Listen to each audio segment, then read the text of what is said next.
White House Director of Communications for the Office of Public Engagement and Intergovernmental Affairs Omarosa manigault-newman is interviewed during Regional Media Day at the White House on July 25 in Washington. Chipsimotoville Agitee Images, New Orleans. Less than 10 minutes into White House aide Omarosa manigault-newman's appearance on the stage at the National Association of Black Journalists convention here, things got tense. Manigault-Newman was on her feet, microphone in hand, pacing the stage in a heated argument with moderator Ed Gordon, host of Bets Weekly. "If you want to talk about Donald Trump, have a problem with Donald Trump," Manigault-Newman said. "I'm not going to stand here and defend every single word and decision. No, I'm asking you about Donald Trump," Gordon replied. "I'm not going to let you railroad this." The session only went downhill from there.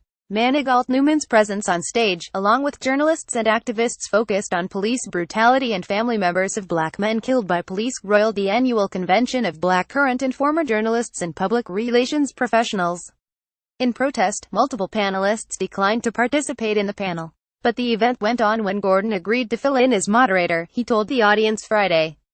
Manigault-Newman was preceded on stage for Black and Blue Raising Our Sons, Protecting Our Communities, by two women whose relatives were killed in encounters with police.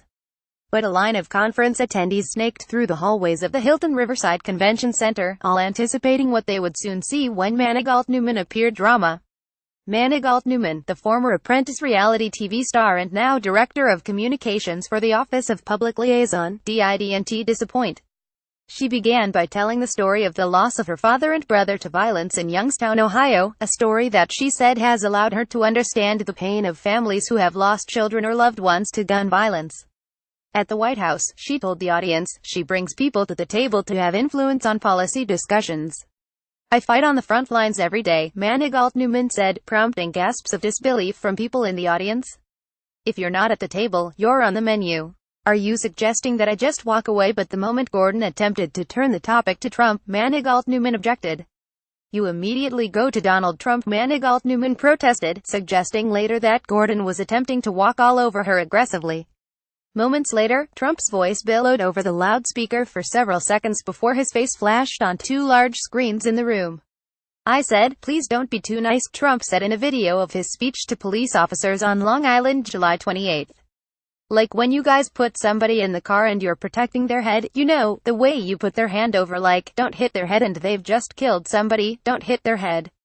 I said, you can take the hand away, okay?" Manigault-Newman was asked whether Trump's comments were appropriate for a commander-in-chief, and she replied simply, "No." Next question. Gordon later suggested that there was a debate among the panel organizers about whether Manigault-Newman would be asked about the Trump administration during the event. "It would be foolhardy that we could assume that anyone would come here and sit here and not ask certain questions," Gordon said.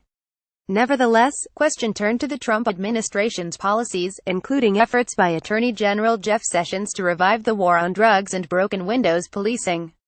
Manigault-Newman could not say what, if anything, she had done to address these issues within the administration, but continuously defended her role as a convener. She said that part of the problem is an unwillingness of activists to come to the table. "Civil rights leaders have refused to meet with the White House," she added. And she argued that the issue of police brutality is front and center for the Trump administration, despite the president's recent comments, which were widely interpreted as endorsing the use of excessive force by officers. "It's on the front burner because I'm pushing the issue and raising the issue," Manigault-Newman said. It wasn't long before the audience was in open disbelief and discomfort, as dozens of cell phone cameras captured the exchanges. A group of people stood with their backs turned to the stage as Manigault-Newman continued to spar with the moderators and panelists. At one point, she accused the moderator of making light of her family's tragedy, which he denied. "I have it on tape, boo," Manigault-Newman replied. "Okay boo, play it," Gordon replied tersely. NABJ President Sarah Glover at one point faced the audience herself to explain Manigault-Newman's appearance at the conference. Before giving the microphone to Glover, Gordon called the panel a quagmire that had reached the point of diminished returns. "We invited Donald Trump, President Trump, various members of the cabinet, including Omarosa," Glover said. "Her personal experience is her personal experience. The panel is about how we can further the conversation about the issues happening and surrounding black men," Glover said.